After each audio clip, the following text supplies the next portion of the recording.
I've been reading this book I love called Being is Communion by the Metropolitan of Pergamon John Zizioulas. And I love it so much that I'm thinking to myself, everybody needs to read this. I finished chapter 1. The first 2 chapters are theological. The rest are ecclesiological, philosophical. And the first chapter is going over the history of what it means to be a person. And by the end of it, I just was thinking to myself, I have to share this with everybody. It's that profound. The problem is, it's a little technical, that it's academic writing, that he uses words that I have to look up, words that I've only ever read, I might be mispronouncing. And so I've tried to encourage people to read it, and I'm not getting very far just by saying, oh, you should read this book. Look at it, and they see words that they don't understand. So I decided what I'm going to do instead is I'm going to break it up into 15, 20-minute chunks, and I'll just read chapter 1 day by day. And that way, I'm the one who has to do the work, and then anybody I share it with can just take 15 minutes out of their day and get what they can from it. You don't have to be smart. You don't have to be in the right mood.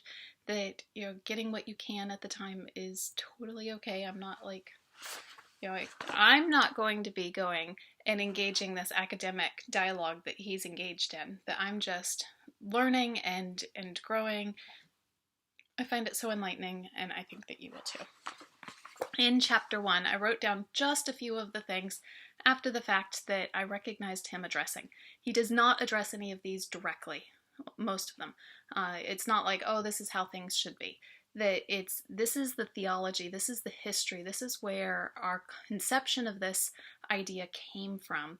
And he goes over baptism, communion, sacramentality, biology versus ecclesiology, liturgy, Marxism, nihilism, suicide, death, love, adoption, asceticism, marriage, exclusivity in marriage, theosis versus divination, incarnation, resurrection, Christology, ontology, theology, history, church, community, the role of the law. This is something that touches every single person's life. This is something that we should all understand. What is it that we're discussing from a historical standpoint, from a theological standpoint, when we engage any of these topics, which all of us, by our very nature, are going to engage. We're going to be social beings. We're going to be ecclesial beings. We're going to be in a society that has law, that we're going to be going through the process of theosis or divination, of growing closer to God, etc. So I'm just finding this profound, and I hope if I break it up into 15-minute sections that you'll give me that much time. Chapter 1 I can do in 5 days, 15 minutes, 20 minutes, in 5 days, and we'll have chapter 1 done. And then I'll reassess after that if chapter 2 is just as profound and worth sharing, if you guys liked it, if I might be able to continue, if I'll have the time to read it as well. What I'm going to do today is read the foreword, the preface, and the introduction. That's it. That's actually the most technical out of all of this, so I hope that doesn't put you off. Tomorrow I'll read chapter 1, part 1 on the mask. The following day, going from the mask to the person. The day after that, from biology to ecclesial existence, I'll cover biology. The last day, ecclesial. So by the end of this week, you'll have a complete understanding of how the conception of the human person, who am I? What is my identity? What does it mean to be a human being? What does it mean to be? You'll be able to answer that by the end of this week, just in 15 to 20 minutes in a day. So I hope you enjoy. Foreword by Father John Meyendorff, the Dean of St. Vladimir's, who published this book. One of the major and permanent goals of a theologian who wants to express the Christian faith, as it's held by the Orthodox Catholic tradition, is to be able to do justice to history, as well as to systemic thought addressed to contemporaries. In most cases, however, historians limit themselves to history establishing the facts of the past, and leaving open the issue of objective truth. Systemic theologians, on the contrary, neglect the rigorous demands of historical criticism, and use the past merely as a source of proof texts, selected by them to support their own, so often arbitrary interpretation of the truth. This dichotomy is particularly dangerous for Orthodox theology, which simply ceases to be orthodox if it either neglects tradition, uncovered in history, or forgets the truth, which is its raison d'etre. I don't speak French.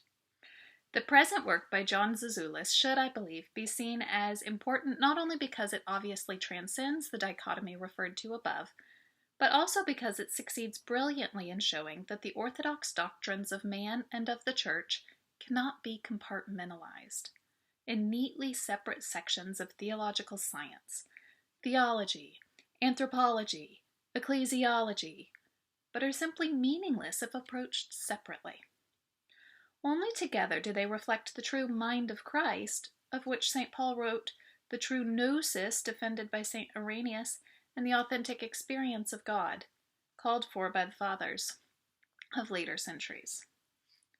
Abundant in the various languages of the Balkans and Eastern Europe, Orthodox theological literature has become, in the last 2 decades, much more accessible in English as well. It includes general introductions to Orthodox history and doctrine, some important specialized studies and monographs, and a great abundance of texts related to spirituality. In Being as Communion, attentive readers will discover how all of these dispersed elements of tradition are linked to the gospel itself, as it was lived by the early Christian community and expressed by the great fathers. They'll also see that it transcends historical limitations and is immediately relevant to today's problems. The book is not always easy reading. It presupposes some awareness of contemporary theological trends. Zizioulas' disciplined and critical mind finds itself in constant dialogue with others, either giving them credit or criticizing them, mostly on grounds of one-sidedness, i.e. on the ground that they lack an authentically Catholic grasp of ecclesial reality. His thought is, in many ways, close to that of the late Father Nicholas Afanasiev, well-known exponent of Eucharistic ecclesiology. But how sharp, and, in my opinion, how justified, is also Zizioulas' criticism of Afanasiev? Was not Afanasiev somehow overlooking the Trinitarian and anthropological dimension of ecclesiology, focusing his thought on the local nature of the Eucharistic community and somewhat excluding the problems of truth and of the universal presuppositions of unity? I hope that readers will not be set back by the technical character of this book.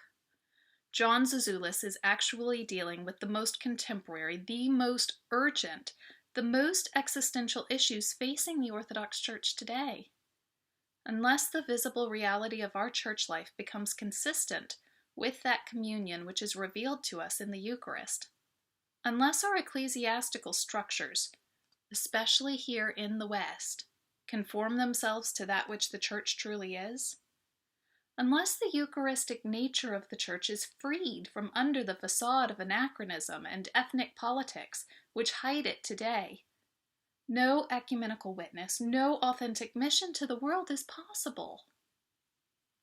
Born in Greece in 1931, John Zizioulas is a graduate of the theological faculty of the University of Athens, where he also later received a degree of Doctor of Theology, with a thesis on the unity of the Church in the Eucharist and the bishop during the first 3 centuries, Athens, 1965.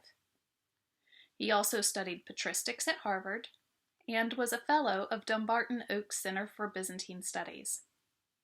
For several years, he served on the staff of the Commission on Faith and Order, World Council of Churches in Geneva, and was gradually recognized as one of the most influential Orthodox theologians of the younger generation.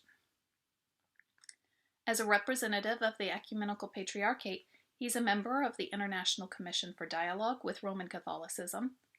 His ecumenical involvement has led him to publish a number of articles and studies in various periodicals. Some of these articles appeared in the French volume Lettres Ecclésiales, Paris, Liber et Fides, 1981. These same articles, with important additions, are included in this volume. Thankfully not in French. At present, John Zizioulas is Professor of Theology at the University of Glasgow. He was also recently appointed to a part-time position at the University of Thessalonica. John Meyendorff. Preface from Father Zizioulas. Certain parts of this book have already appeared in French in my Lettres Ecclesiales, Labor et Fides, Geneva, 1981. The rest are published for the first time here in English. In both cases, the text has undergone special revision in view of the present English edition. I should like to express warmest thanks to my friends, the Reverend John Clark and Mrs. Elizabeth Templeton, for their invaluable help in translating from the French the introduction of this book, and to Father Norman Russell for translating so brilliantly Chapter 1 from the original Greek. My special gratitude is due to Dr. Peter J. Busey of the Department of Natural Philosophy of the University of Glasgow for the interest he's shown in Chapter 2 of this book, both as a scientist and as a Christian. I'm indebted to him for kindly taking the initiative to translate himself this chapter from French into English. Finally, I wish to thank most warmly Mr. Costa Caras for the great amount of time and work he contributed in arranging for the publication of this book. To him and to his wife Lydia, I dedicate this book with gratitude for their unfailing friendship over the last years. JDZ. Since I videoed earlier, a few things have happened. One, I videoed the introduction and found out it was much longer than I thought. It was 30 minutes. I also realized that I did not appreciate it at all the first time through and totally got it the second time through. After I've read Chapter 1, the introduction really makes sense. So what I'm going to do is just make that kind of a bonus at the end of the week as a review kind of a thing. So at the end of the week there will be the introduction, and I'm just leaving it off of this one because I don't think that it's going to add that much in the beginning, and I'd rather you actually get to the meat of everything. Two, you might have noticed that I put some text in the videos where I messed up pronunciations and already know it. I'm not going to redo it. I'm just going to let them stand and correct them. So, raison d'etre, put that one there. I can't say the French version, raison d'etre. The RE is kind of, I don't know how they do it. It's still there, but kind of almost not heard. Can't do that one. So I can do the American, raison d'etre. Glasgow. I don't know how I messed that one up. I said Glasgow. Glasgow, Scotland. Thessalonica. That one I'm a little confused on. So apparently some English say Thessalonica, but in Greek it's Thessalonica. In English, Thessalonica, and in Greek, Thessaloniki. And I think I did a hybrid of the two. So I'm not really quite sure. I think that the way that Father John Meyendorff wrote it would be Thessalonica with the CA, and the city would be Thessaloniki. So I will see you tomorrow for how the ancient Greeks and Romans conceptualized the person.